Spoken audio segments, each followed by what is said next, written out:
This message is from Jesus, part 5 of the message, How Divine Love Enters the Soul. These are the Paget messages. I know that many men believe that the performance of church duties and the observation of the requirements of the church as to baptism and the sacraments, etc., will be sufficient to enable them to get into the kingdom. But I tell you that they are all wrong, and that their disappointment will be very great when they come into the spirit world. What are called moral deeds and good thoughts will not cause this inflowing of the divine love, because these things are necessary steps towards the purification of the soul in its natural love. And no matter how pure this love may become, yet it is not the divine love or any portion of it. Good thoughts and deeds, though, may help to turn the aspirations of the soul to these higher conditions and open up its perceptions to a degree that may lead to prayer and faith. And therefore, in addition to their work of purifying their natural love, may prove to be of great value in assisting men towards the development of the soul so that the divine love may enter it. But to depend on good thoughts and moral deeds and a life pure from sin to give man the right to an entrance into the celestial kingdom is a great mistake. The divine love is a thing entirely apart from the nature of man, even if it in its purest state, and was never conferred on man as was the natural love, and consequently when man obtains this divine love and it becomes a part of his soul qualities, his nature, as it were, changes, and he becomes a new creature. An additional something has been conferred upon him, and it becomes impossible for him to remain the mere man that he was, and he always would be, except for this change in his nature.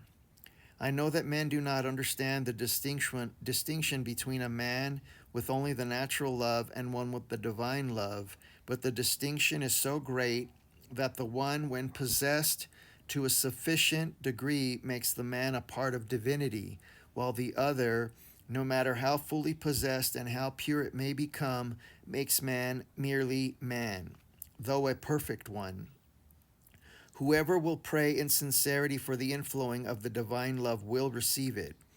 It is not a respecter of persons, and the sincere aspirations of the soul of any man, be he prince or peasant, rich or poor, will invariably cause this love to come into his soul and change his nature, so that he will become a new creature, and one not subject to death forevermore. The merely intellectual prayers are not efficacious, for it does not have any effect in opening up the soul, and neither does much of this praying do the work.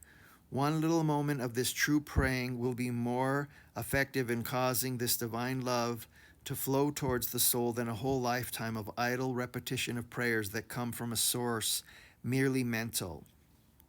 And here let me say that the mind is not the soul, and much less God. Well, I think I have made plain how this love flows into a man's soul, and in addition what its effect is when possessed by man.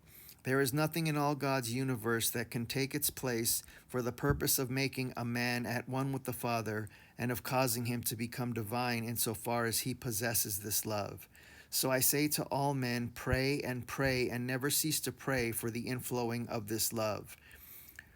For there is no limit to its abundance or the amount which man or spirit can obtain. Always in the celestial heavens, we spirits continually pray for an increased bestowal, and always our prayers are answered, but always there is more to follow.